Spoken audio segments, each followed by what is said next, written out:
ዓለም በኢራን ሰማይ ላይ የሚዘንበውን የአሜሪካ ቦምብ በድንጋጤ እያየች ባለችበት በዚህ ሰዓት ከሩቅ ምስራቅ አንድ አስደንጋጭ ድምፅ ተሰምቷል። የሰሜን ኮሪያው መሪ ኪም ጆንግ ኡን ለህዝባዊ ምክር ቤቱ ባደረጉት ንግግር የአሜሪካና የኢራን ጦርነት የእኔን ትክክለኝነት አረጋግጧል ብለዋል። ኪም ጆንግ ኡን እንደሚሉት አሜሪካ ኢራንን የደበደበችው ኒውክሌር ስለሌላት ብቻ ነው። እኛ ግን ኒውክሌራችንን ለሰከንድም ቢሆን አንተውም፣ ምክንያቱም እጣ ፈንታችን እንደ ኢራን እንዲሆን አንፈልግም የሚል ግልጽ መልእክት ለዋሽንግተን ልከዋል። አሜሪካን እስከ ኒውዮርክና ዋሽንግተን ድረስ ሊያናጉ የሚችሉ የሰማይ አጋንንት በፒዮንግያንግ ድብቅ ዋሻዎች ውስጥ ተሰድረዋል። ሰሜን ኮሪያ የታጠቀችውን እጅግ ዘመናዊ ሚሳይሎች ምስጢርና የዓለምን ስጋት የጨመረውን የኒውክሌር ሙከራ እንዲሁም የኪም ጆንግ ኡንን አዲሱን የማይመለስ አቋም ከሩሲያ ጋር የፈጠሩትን የደም ጥምረትና የትራምፕን ዲፕሎማሲ የገጠመውን ትልቅ አጥር እንፈትሻለን።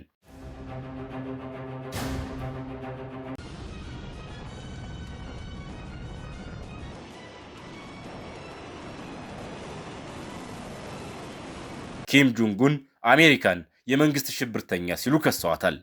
ትራምፕ ከዚህ ቀደም ኒውክሌራችሁን ብትተው በረከት ይወርድላችኋል ሲሉ የነበረውን ጣፋጭ ንግግር ኪም አሁን የጥፋት ወጥመድ ነው ብለውታል። እንደ ፒዮንግያንግ እምነት አሜሪካ ኢራንን ያጠቃችው ኒውክሌር መገንባት ልትጀምር ነው በሚል ሰበብ ነው። ሰሜን ኮሪያ ግን እኛ ዘንድ ቀድሞውኑ አለ፣ ከፈልጋችሁ ሞክሩን የሚል የድፍረት ካርድ መዘዋል። ይህ ጦርነት ኪም ጆንግ ኡን በኒውክሌር መሳሪያቸው ላይ ያላቸውን እምነት በ100% አጽንቶላቸዋል። ሰሜን ኮሪያ አሁን ብቻዋን አይደለችም። ከሞስኮ ጋር የፈጠረችው ወታደራዊ ጥምረት ዋሽንግተንን ክፉኛ አስክቷል። በሺዎች የሚቆጠሩ የሰሜን ኮሪያ ወታደሮች በዩክሬን ግንባር ከሩሲያ ጎን ተሰልፈው እየተዋጉ ነው። በምላሹ ደግሞ ፒዮንግያንግ ነዳጅ፣ ምግብና እጅግ ረቀቅ ያለ ወታደራዊ ቴክኖሎጂ ከሩሲያ እያገኘች ነው። ይህ ማለት አሜሪካ በኢራን ላይ የጀመረችው ጦርነት ሰሜን ኮሪያንና ሩሲያን ይበልጥ እንዲቀራረቡና አዲስ የዓለም ኃይል እንዲፈጥሩ አድርጓቸዋል። ኪም ጆንግ ኡን አሁን የዓለም ፖለቲካ ተጫዋች ሆነው ብቅ ብለዋል። እዚህ ጋር በጣም የሚገርመውና የሚያስደነግጠው ደግሞ ኪም ጆንግ ኡን በአዲሱ የሚሳይል ሙከራቸው ላይ ወጣቷን ልጃቸውን ይዘው መቅረባቸው ነው። ይህ ድርጊት አንድ ትልቅ መልእክት አለው። ኒውክሌር ለሰሜን ኮሪያ የዛሬ ብቻ ሳይሆን የትውልድ ዋስትና ነው። ኢራን አሁን እየከፈለች ያለችው መስዋዕትነት ለሰሜን ኮሪያ መሪዎች ትልቅ ትምህርት ሆኗል። ኒውክሌር የሌለው ይወረራል፣ ያለው ግን ይከበራል የሚለው የፒዮንግያንግ መርህ አሁን ከኪም ጆንግ ኡን አልፎ ወደ ልጃቸው እየተላለፈ ነው። ኒውክሌር የሰሜን ኮሪያ ህልውና ሆኗል። ሰሜን ኮሪያ እስካሁን ከሰራቻቸው ሚሳይሎች ሁሉ እጅግ ኃይሉ የምትለው ህዋሶንግ 18 ነው። ይህ ሚሳይል እንደቀደሙት በፈሳሽ ነዳጅ ሳይሆን በደረቅ ነዳጅ የሚሰራ ነው። ትርጉሙም አሜሪካ ሳታውቅ በደቂቃዎች ውስጥ ተዘጋጅቶ መተኮስ ይችላል ማለት ነው። በመጀመሪያ ሙከራው 1000 ኪሎ ሜትር ቢበርም እውነተኛ አቅሙ ግን ከ15000 ኪሎ ሜትር በላይ እንደሆነ ይገመታል። በሐምሌ ወር የተደረገው ሙከራ ደግሞ 6600 ኪሎ ሜትር ከፍታ ላይ ደርሶ ለ74 ደቂቃ በሰማይ ላይ ቆይቷል። ይህ ማለት መላውን አሜሪካን የእሳት ሲኦል ለማድረግ ፒዮንግያንግ ዝግጁ ናት ማለት ነው። ህዋሶንግ 12 ጃፓንን ተራምዶ በማለፍ የአሜሪካን የጦር ሰፈር የሆነችውን ጓምን መዳረሻው አድርጓል። ህዋሶንግ 14 ደግሞ እስከ 10000 ኪሎ ሜትር በመጓዝ ኒውዮርክን ኢላማው ውስጥ ከቷል። ህዋሶንግ 15 ደግሞ መላውን የአሜሪካ ግዛት በአንድ ጥይት ሊያጠፋ የሚችል አቅም አለው።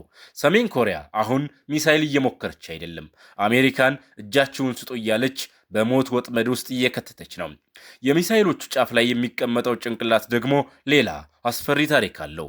ሰሜን ኮሪያ በ2017 የሞከረችው ቦምብ አሜሪካ በሂሮሺማ ላይ ከጣለችው በ6 እጥፍ ይበልጣል። አሁን ደግሞ የኒውክሌር ቦምቡን አነስተኛ በማድረግ በየትኛው ሚሳይል ላይ መግጠም እንደምትችል እየተነገረ ነው። ኪም ጆንግ ኡን የኒውክሌር ማብለያ ጣቢያዎቻቸውን ዳግም ከፍተዋል። የተዘጉት ዋሻዎች እንደገና ተቆፍረዋል። ሰሜን ኮሪያ አሁን በቃላት ድርድር የምታመን ሀገር አይደለችም። በኒውክሌር እሳት የምትናገር ወታደራዊ ኃይል ሆናለች። የዓለም የኒውክሌር ክምችት 90 በመቶ በሁለት ሀገራት እጅ እንዳለ ይነገራል፣ በሩሲያና አሜሪካ። ሩሲያ በ5500 ቦምቦች አንደኝነቱን ስትይዝ አሜሪካ በ5044 ተከታይ ናት። ነገር ግን የአሜሪካ ቦምቦች በገዛ አገሯ ብቻ አይደሉም። በቱርክ፣ በጣሊያን፣ ቤልጂየም፣ ጀርመንና ኔዘርላንድ ውስጥ ተሰማርተው ይጠባበቃሉ። እነዚህ ሁለት ሀያላን ሀገራት በፈለጉት ሰዓት ዓለምን ወደ አመድነት የመቀየር አቅም አላቸው። ሰሜን ኮሪያና እስራኤልም በምስጢራዊ የኒውክሌር ክምችታቸው የዓለምን ስጋት ይበልጥ አባብሰውታል። እስራኤል እስከ 2000 የሚደርሱ ቦምቦችን ልታመርት የምትችልበት ቁሳቁስ እንዳላት ይገመታል። አንዲት የኒውክሌር ቦምብ ብቻ ምን ያህል አውዳሚ ናት? እስቲ ያስቡት። አንዲት ቦምብ ኒውዮርክ ከተማ ላይ ብትፈነዳ በቅጽበት 583160 ሰዎች ህይወታቸው ያልፋል። በመቶ ሺዎች የሚቆጠሩት ደግሞ በቃጠሎና በጨረር ይሰቃያሉ። ይህ የአንድ ከተማ ዕጣ ፈንታ ነው። በአሁኑ ሰዓት ዓለም ላይ ያሉት 12300 ቦምቦች ግን ከሂሮሺማው ቦምብ በብዙ ጥፍ ይበልጣሉ። ዛሬ የሰው ልጅ በገዛ እጁ በሰራው መሳሪያ የራሱን መቃብር እየቆፈረ ነው። ብዙ ጊዜ ታክቲካል ወይም ትናንሽ የኒውክሌር ቦምቦች ሲባሉ አደገኝነታቸው አነስተኛ ይመስላል። ነገር ግን እውነቱ ሌላ ነው። እነዚህ ቦምቦች እስከ 300 ኪሎ ቶን ፍንዳታ ኃይል ሊኖራቸው ይችላል። ይህ ማለት ሂሮሺማን ካጠፋችው ቦምብ በ20 እጥፍ ይበልጣሉ ማለት ነው። ሩሲያ 1912 ያህል እንደዚህ አይነት ትናንሽ ቦምቦች ሲኖሯት፣ አሜሪካ ደግሞ 200 አሏት። እነዚህ ቦምቦች ትንሽ መባላቸው በትልቅ ጦርነት ውስጥ በቀላሉ ለመጠቀም እንዲያመቹ ነው። ይህ ደግሞ የኒውክሌር ጦርነት የመጀመር እድሉን ይበልጥ አደገኛ ያደርገዋል። እንግዲህ የሰው ልጅ ዕጣ ፈንታ ዛሬ በ12300 ቦምቦች መሃል ተቀምጧል። ጦርነት ከተነሳ አሸናፊ የለውም፣ ሁሉም አመድ ይሆናል። የአሜሪካና የኢራን ጦርነት፣ የሰሜን ኮሪያ ሚሳይሎችና የሩሲያ የኒውክሌር ዝግጅት ዓለምን ወደማይመለስበት አዘቅት እየገፏት ነው። እንግዲህ ዓለም በሁለት ጦርነቶች መካከል ተዋዥቃለች። በኢራን የሚዘንበው የአሜሪካ ቦምብ በሰሜን ኮሪያ ኒውክሌር አቅም ላይ ነዳጅ እየጨመረ ነው። ኪም ጆንጉን ኒውክሌር የህልውናችን ዋስትና ነው ብለዋል። የአሜሪካ የብረት ጫማዎች ኢራንን ሲረግጡ፣ የሰሜን ኮሪያ ሚሳይሎች ደግሞ ዋሽንግተንን እያነጣጠሩ ነው።